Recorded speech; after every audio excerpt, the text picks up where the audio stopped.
VD. Satheesan സർക്കാരിന്റെ കന്നി ബഡ്ജറ്റായിരുന്നു ഇന്നലെ നടന്നിരുന്നത്. ഒരുപാട് ജനങ്ങൾക്ക് വേണ്ട ഒരുപാട് കാര്യങ്ങൾ അതിലുണ്ടായിരുന്നു. അതിനെതിരെ എൽ.ഡി.എഫും ബി.ജെ.പിയും രംഗത്തെത്തിയിരുന്നു. അതിനെതിരെ സംസാരിച്ച് ഒരുപാട് പേര് വന്നിരുന്നു. ഇപ്പൊ എം.വി. ഗോവിന്ദൻ എത്തിയിരിക്കുകയാണ്. അതായത് മദ്യനികുതി 280% നിന്ന് 120% അതായത് എന്തിനിങ്ങനെ കാണിച്ചു, അതായത് ജനങ്ങളെ മദ്യം കുടിപ്പിക്കാൻ പ്രോത്സാഹിപ്പിക്കുകയാണോ എന്ന തരത്തിലുള്ള ചോദ്യമായിട്ടാണ് എം.വി. ഗോവിന്ദൻ എത്തിയിരിക്കുന്നത്. അതായത് കഴിഞ്ഞ LDF സർക്കാർ അധികാരത്തിലേറിയപ്പോൾ മദ്യവിമുക്ത സംസ്ഥാനം അല്ലെങ്കിൽ മദ്യമില്ലാത്ത കിനാശ്ശേരിയാണ് എൻ്റെ സ്വപ്നം എന്ന മുദ്രാവാക്യത്തോടെ അധികാരത്തിലേറിയ LDF സർക്കാർ ഒരു 10 വർഷം കഴിഞ്ഞ് ഇറങ്ങിപ്പോയപ്പോൾ ഇവിടെ കൂടിയത് എത്ര ബാറുകളാണെന്ന് പറയേണ്ട ആവശ്യമില്ല. അതായത് പൂട്ടിയ ബാറെല്ലാം തുറന്നു, ചില ഹോട്ടലുകൾക്ക് അധിക സ്റ്റാർ പദവി കൂട്ടി. അതൊക്കെ ഏത് ഡീലിൽ പെടുത്താം, അല്ലെങ്കിൽ ഇതൊക്കെ ഏത് വികസനത്തിൽ പെടുത്താം എന്ന് ഞാൻ ചോദിക്കുന്നില്ല. പിന്നെ എം.വി. ഗോവിന്ദൻ എന്തുകൊണ്ട് വരാൻ വൈകി എന്നുള്ള ഒരു സംശയം മാത്രമേ ഉള്ളൂ. കാരണം ഇന്നലെ നമ്മുടെ പ്രതിപക്ഷ നേതാവ് വന്നു, അദ്ദേഹത്തിന്റെ സംശയങ്ങൾ ചോദിച്ചു. അതിനുള്ളത് വെറും മണിക്കൂറുകൾക്കുള്ളിൽ വി.ഡി. സതീശൻ കണക്ക് തീർത്ത് കൊടുക്കുകയും ചെയ്തിട്ടുണ്ട്. പിന്നെ ഇന്നാണ് ഓരോരുത്തരായിട്ട് തലപൊക്കി തുടങ്ങുന്നത്. ഇപ്പോൾ പി രാജീവ് ആവട്ടെ, എം പി രാജേഷ് ആവട്ടെ, എം.വി. ഗോവിന്ദൻ, അല്ലെങ്കിൽ കെ സുരേന്ദ്രൻ, ഇതുപോലുള്ള ഓരോരുത്തർ ഇങ്ങനെ ചോദ്യം ചോദിച്ചു വരുന്നുണ്ട്. അവർക്കൊക്കെ പ്രത്യേകം മറുപടി കൊടുക്കാൻ സമയമില്ലാത്തതുകൊണ്ട് ഇന്നലെ ഒരൊറ്റ ദിവസം കൊണ്ട് ഒരു മറുപടിയിൽ അദ്ദേഹം ഇവർക്ക് വയറു നിറച്ച് കൊടുത്തിട്ടുണ്ട്. പിന്നെയും സംശയങ്ങൾ ചോദിക്കുന്നത് ജനങ്ങളുടെ കണ്ണിൽ പൊടിയിടാനും ഇവർ മുമ്പ് ചെയ്തു വെച്ച ചില സൽപ്രവർത്തികൾ ജനങ്ങൾ മറന്നുപോയി എന്ന് കരുതിയുമാണ്. ഇപ്പോ ക്ഷേമ പെൻഷൻ അല്ലെങ്കിൽ ക്ഷേമ പെൻഷന്റെ കാര്യം ബജറ്റിൽ അഡ്രസ് ചെയ്തില്ല എന്ന് പറയുന്നു. ഇതാരാണ് ഈ പറയുന്നത്? ശരിക്കും പറഞ്ഞാൽ കഴിഞ്ഞ ബജറ്റ്, അതായത് 2025 ഫെബ്രുവരിയിൽ കെ.എൻ. ബാലഗോപാൽ അവതരിപ്പിച്ച ബജറ്റിൽ ക്ഷേമ പെൻഷൻ, കുടിശ്ശിക വന്ന ക്ഷേമ പെൻഷൻ അത് 2 മാസത്തിനുള്ളിൽ കൊടുത്തു നൽകും, അല്ലെങ്കിൽ ഏപ്രിലിൽ കൊടുത്തു നൽകും എന്നൊരു പ്രസ്താവന മാത്രം ബജറ്റിൽ വെച്ചു.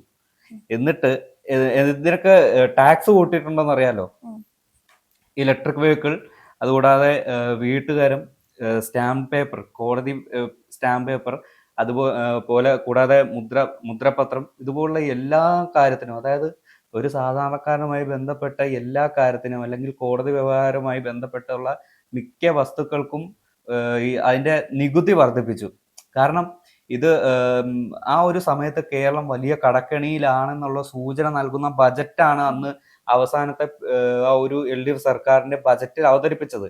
ആ ഒരു സർക്കാരിലെ ഒരു അംഗമായിരുന്ന, അല്ലെങ്കിൽ കഴിഞ്ഞ സർക്കാരിലെ അംഗമായിരുന്ന, അല്ലെങ്കിൽ അതിന്റെ ഭാഗമായിരുന്ന കുറച്ച് ആൾക്കാരാണ് ഇന്നത്തെ ഈ ഒരു ബജറ്റിനെ കുറ്റം പറഞ്ഞു വരുന്നത്. അതും ക്ഷേമ പെൻഷൻ കൊടുത്തില്ല എന്ന് പറഞ്ഞ് തല പൊക്കിയതാണ്. അല്ലെങ്കിൽ ക്ഷേമ പെൻഷൻ അതിൽ പരാമർശിച്ചില്ല എന്ന ഒരു ചോദ്യം ഉയർത്തിയപ്പോഴാണ് ഇതിലെ ഒരു സർക്കാസം നമുക്ക് മനസ്സിലാകുന്നത്. കാരണം ഇപ്പോ തിരഞ്ഞെടുപ്പ് നടക്കുന്നതിന് ഏതാനും മാസം അല്ലെങ്കിൽ ആഴ്ചകൾക്ക് മുമ്പാണ് ഇതുപോലെ ക്ഷേമ പെൻഷൻ ഓരോരുത്തരുടെയും കയ്യിലെത്തുന്നത്. അത് ഈ വോട്ട് കിട്ടാൻ വേണ്ടിയുള്ള ഒരു തന്ത്രമായിട്ട്, അല്ലെങ്കിൽ തങ്ങൾക്ക് വോട്ട് ഉറപ്പിക്കാനുള്ള ഒരു കൈക്കൂലിയായിട്ടാണ് ജനങ്ങളിലേക്ക് ക്ഷേമ പെൻഷനെ കാണിച്ച് അവരെ എത്തിച്ചു കൊടുത്തത്.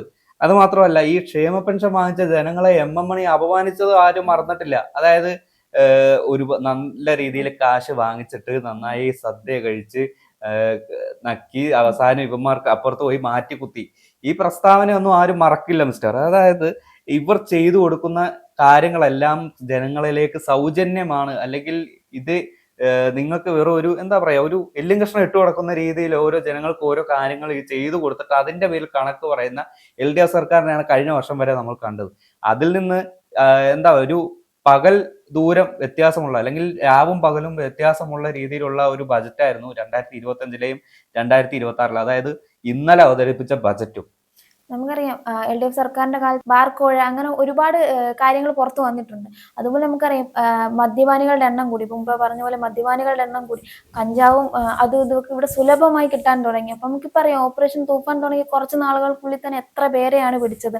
ഇതെല്ലാം ഈ 10 വർഷം കൊണ്ടുണ്ടാക്കിയതാണ്. അപ്പൊ ഈ നികുതി കുറച്ചതിന്റെ പേരിൽ ഇതെല്ലാം കൂടുമെന്ന് പറയുമ്പോൾ എം.വി. ഗോവിന്ദൻ നേരത്തെ നടന്ന കാര്യങ്ങളൊന്നും ചിന്തിക്കുന്നില്ല എന്നുള്ളതാണ് ഏറ്റവും തമാശ.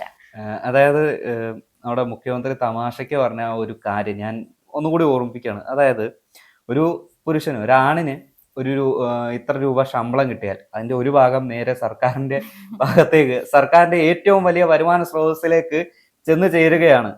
അതേസമയം അത് ആ ഒരു സോഴ്സ്, അതിൻ്റെതായിട്ടുള്ള ഒരു സോഴ്സ് വലുതാക്കുകയാണെങ്കിൽ, അതിനൊരു നികുതി അത് വർദ്ധിപ്പിക്കുകയാണെങ്കിൽ ഈ ഒരു ഉപയോഗം കുറയ്ക്കാനുള്ള ഒരു മാർഗമുണ്ട്. അതായത് ചെവിയിലേക്ക് കുറച്ചുകൂടി വെള്ളം ഒഴിച്ച് ബാക്കി ചെവിയിൽ കുടുങ്ങിയ വെള്ളം പുറത്തെടുക്കുക എന്നുള്ള ഒരു ഡിപ്ലോമാറ്റിക് ആയിട്ടുള്ള ഒരു തന്ത്രം. അത് മറ്റു പലരും ഇത് പരിഹസിക്കുമെങ്കിലും ഇത് ചെയ്ത് കാണിക്കുമെന്ന് ഉറപ്പുള്ള ഒരു സർക്കാർ പറയുന്നതുകൊണ്ട് നമുക്ക് വിശ്വസിക്കാം. ഇത് മദ്യത്തിന്റെ ഉപയോഗം കുറച്ച് കൊണ്ടുവന്ന് അതിനെ പരിമിതപ്പെടുത്തുക, അല്ലെങ്കിൽ ഇതിനെ പൂർണ്ണമായി ഇല്ലാതാക്കാൻ കഴിയില്ല. ഇതിനെ ഒരു പിടിച്ചു കെട്ടുക എന്നുള്ള രീതിയിൽ ഒന്ന് കൺട്രോൾ ചെയ്യാവുന്ന രീതിയിലാണെങ്കിൽ ആ ഒരു മദ്യവർജനത്തിന്റെ ഒരു അതിലൊരു പ്രസക്തിയുണ്ട്. ഇവർ പറഞ്ഞ ആ ഒരു പ്രസ്താവനയിൽ പ്രസക്തിയുണ്ട്. ഇപ്പം എം.വി. ഗോവിന്ദൻ പറഞ്ഞ മറ്റൊരു കാര്യമാണ്, അതായത് കുടുംബശ്രീ പോലുള്ള കാര്യങ്ങളൊന്നും ബഡ്ജറ്റിൽ അവതരിപ്പിച്ചില്ല. അതായത് ഉമ്മൻചാണ്ടി സർക്കാരിന്റെ 10 കോടി ഇൻഷുറൻസ് നൽകുന്നത് ജനങ്ങളെ പരിഹസിക്കുന്നതിന് തുല്യമാണ് എന്നൊക്കെ.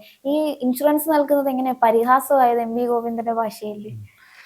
നമ്മുടെ കഴിഞ്ഞ ആരോഗ്യരംഗത്തെ ഒരു സവിശേഷത അറിയാലോ. അതായത് കഴിഞ്ഞ സർക്കാരിന്റെ വർഷത്തെ അല്ലെങ്കിൽ കുറച്ചു കാലത്തെ ആരോഗ്യരംഗത്തെ കുത്തഴിഞ്ഞ ഒരവസ്ഥ, അല്ലെങ്കിൽ ചിലവിന്, അല്ലെങ്കിൽ മരുന്നിന്, അല്ലെങ്കിൽ അവശ്യ വസ്തുക്കൾക്കെല്ലാം അതിൻ്റെതായിട്ടുള്ള രീതിയിൽ ചെലവ് സാധാരണക്കാരനെ കൊണ്ടാവാത്ത രീതിയിൽ. അതുമാത്രമല്ല, സർക്കാരിന്റെ തലയിൽ കോടിക്കണക്കിന് രൂപയുടെ കടവും. ഈ കടങ്ങളെല്ലാം അവശേഷിപ്പിച്ചാണ് ഈ ഒരു കഴിഞ്ഞ സർക്കാർ ഇറങ്ങിപ്പോകുന്നത്. അവരാണ് ഇപ്പൊ പറയുന്നത്, ഇത്ര കോടി രൂപ ജനങ്ങൾക്ക് ഇൻഷുറൻസ് കൊടുത്താൽ നിങ്ങളത് ഒരു കുടുംബത്തിന് അത് 11 രൂപ രീതിയിൽ നൽകുന്ന രീതിയിൽ ആ ഒരു ഇൻഷുറൻസ് ആവൂ. ഈ ഒരു ഇൻഷുറൻസ് തട്ടിപ്പാണെന്ന് പറയുന്നത്. ഇതുപോലുള്ള കാര്യങ്ങളെല്ലാം ആദ്യം ചെയ്ത് കാണിക്കണമായിരുന്നു. അല്ലെങ്കിൽ ഇതുപോലെ നിങ്ങൾ പ്രഖ്യാപിച്ച പ്രഖ്യാപനങ്ങൾ, അല്ലെങ്കിൽ ബജറ്റുകളിലെ പ്രഖ്യാപനങ്ങളിൽ ഇതെല്ലാം ഒരു പേരിനെങ്കിലും ഉൾപ്പെടുത്തണമായിരുന്നു. ഉൾപ്പെടുത്തിയിരുന്നെങ്കിൽ വിമർശിക്കാൻ നിങ്ങൾക്ക് അവകാശമുണ്ടെന്ന് പറയാം. ഇല്ലാത്ത പക്ഷം വെറും പ്രഹസനങ്ങൾ മാത്രമാണ് നിങ്ങളുടെ ഈ ഓരോ വാദങ്ങളും. അതുപോലെ പറയുന്നുണ്ട്, വി.ഡി. സതീശൻ ചാറ്റേർഡ് ഫ്ലൈറ്റിൽ പോയി അദാനിയുമായിട്ട് ഒപ്പിട്ട്, അദാനിയുമായിട്ട് കൂട്ടുകൂടിയിട്ടാണ് ഇപ്പൊ ഇങ്ങനെയൊക്കെ ചെയ്യുന്നത്, മദ്യത്തിന്റെ നികുതി കുറച്ചതെന്നൊക്കെ. അദാനിയെ കാണുന്നതും ആരൊക്കെയായിരുന്നു നമുക്ക് നേരത്തെ അറിയാമല്ലോ ആരെന്ന്. അതെ. ഈ വിഴിഞ്ഞം പോർട്ടിന്റെ ഒരു പ്രധാന ഇൻവെസ്റ്റേഴ്സിലെ ഒരാള് അദാനിയായിരുന്നു.